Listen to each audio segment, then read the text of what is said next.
Vamos a tomar contacto con Agustín Esquella, profesor, periodista, abogado, pensador exconvencional constituyente, con quien primero queremos saludarlo. Agustín, gracias por estar con nosotros en Lo Urgente Lo Importante, 33 emisoras en todo Chile, desde Arica a Punta Arenas a través de la Radio Corporación y también en el 15.2 en Corporación Televisión en Santiago, la señal de libre recepción satelital. Les saludamos primero que todo. ¿Cómo estuvo su fin de semana santo? Bueno, mi fin de semana estuvo, como se dice en este país, tranquilo, en casa, en familia. ¿Se ha fijado usted que cuando nos preguntan cómo lo pasaste el año nuevo, cómo lo pasaste en las fiestas patrias? Esto era otro tipo de efemérides, por supuesto. Casi todos contestamos bien, tranquilo, en familia, o sea, nos lo pasamos bien, ¿no? No, pero al margen de bromas, fueron días para mí tranquilos, como se me ha vuelto un hábito ya, días de lectura y escritura.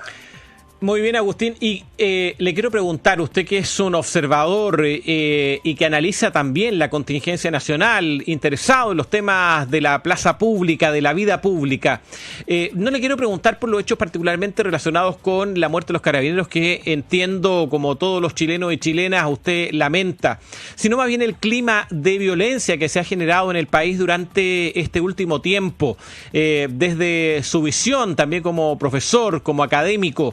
¿Cómo le explicaría usted qué es lo que ha ocurrido con la sociedad chilena que ha llegado a estos niveles de violencia que hemos conocido? ¿O usted cree que siempre ha habido violencia y que no estaba no era tan publicada, tan presente en los medios de comunicación? Mire, la violencia es un fenómeno inseparable de la condición humana desde que el mundo es mundo, lo cual no significa que debamos resignarnos a ella, pero tampoco podemos llegar al extremo de que cada vez que hay un hecho de violencia nos llevemos las manos a la cabeza y dejamos cómo es posible esto, o peor, qué cosas pasan en Chile, como si la violencia fuera un producto nacional tan autóctono como la flor del copihue, ¿no? Pero dicho eso, es evidente para cualquiera, y ahí está lo preocupante, que las modalidades y frecuencia de expresión de la violencia delictual se han acentuado mucho en el país en los últimos días, pero mejor, en los últimos años, pero también en el mundo, ¿no? O sea, el crimen organizado que está detrás de los peores actos de violencia que hemos vivido, se globalizó. O sea, todos hablamos de globalización y creemos que solo se globalizó la economía o se globalizó el fútbol. Pero la globalización también afecta a aquellos aspectos negativos de las sociedades, cosa que yo menciono, repito, no para conformarse con la situación que tenemos en términos de violencia en el país, sino para evitar también caer en esta desmesura de la exasperación en que de pronto incurrimos en Chile. ¿Usted cree que ha habido, por ejemplo, a propósito de este fenómeno de la violencia, de los crímenes, asesinatos de carabineros, etcétera, ha habido una sobrereacción, por ejemplo, de la clase política, lo que algunos han denominado populismo legislativo o demagogia legislativa? Siempre hay el riesgo de que eso ocurra, y en alguna medida yo creo que en los últimos tiempos eso ha ocurrido en el país, porque seamos francos, aquí hay muchos alcaldes, diputados, senadores que están más preocupados de sus carreras políticas personales que de otra cosa. Entonces, observen lo que pasa en el país, que obviamente tenemos esta alza de la criminalidad y de la violencia, y con ánimo más bien de congraciarse con los futuros electores más que de proponer fórmulas inteligentes para hacer frente a esto, incurren en lo que usted denominó populismo penal, o sea, no dicen las cosas que deberían decir, ni siquiera aquellas en las que creen, sino más bien aquellas que van a recibir mejor oído, mejor audiencia en el público. Ese fenómeno también es viejo como el hilo negro, porque los políticos en general, hay excepciones, por supuesto, yo no soy enemigo de los políticos, pero muchos están preocupados ni siquiera de sus partidos, del gobierno al que apoyan o al gobierno que critican.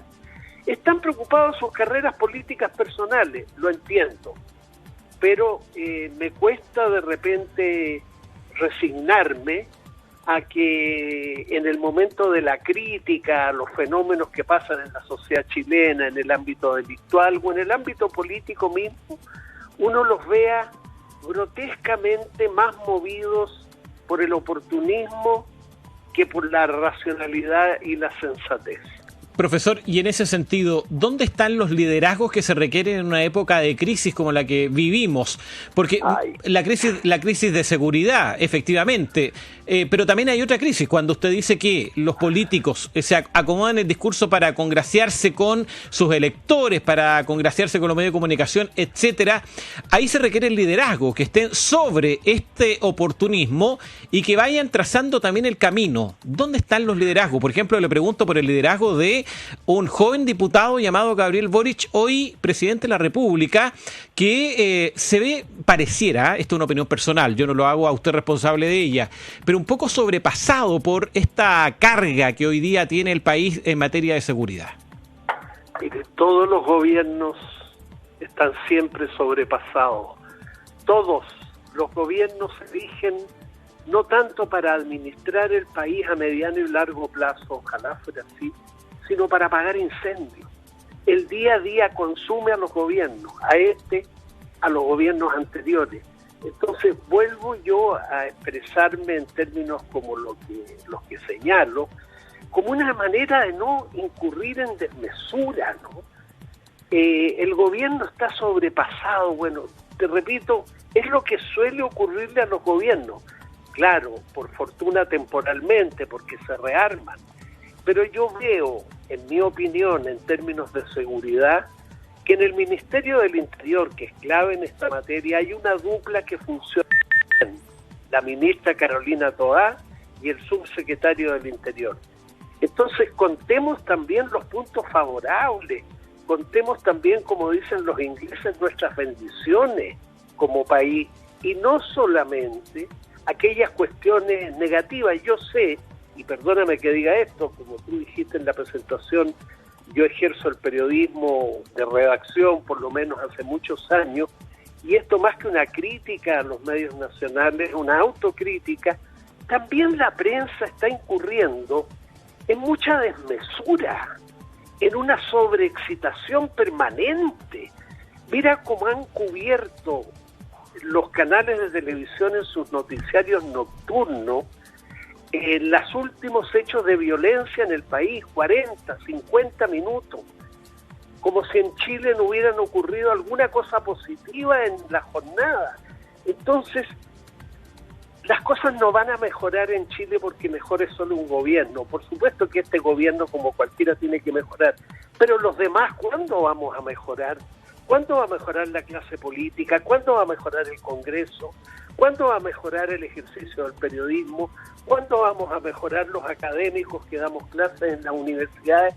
Siempre pareciera que no tenemos responsabilidad, ¿cierto? Cuando la responsabilidad social es de toda la sociedad. Entonces, yo prefiero quedarme con lo bueno, y me molesta esto en el plano personal, de acuerdo a mis ideas, a la idea personal que tengo de la ministra del Interior y a la valoración política que hago de ella, que muchos de los ataques parecen estar motivados porque la oposición al actual gobierno la ve como una futura carta presidencial.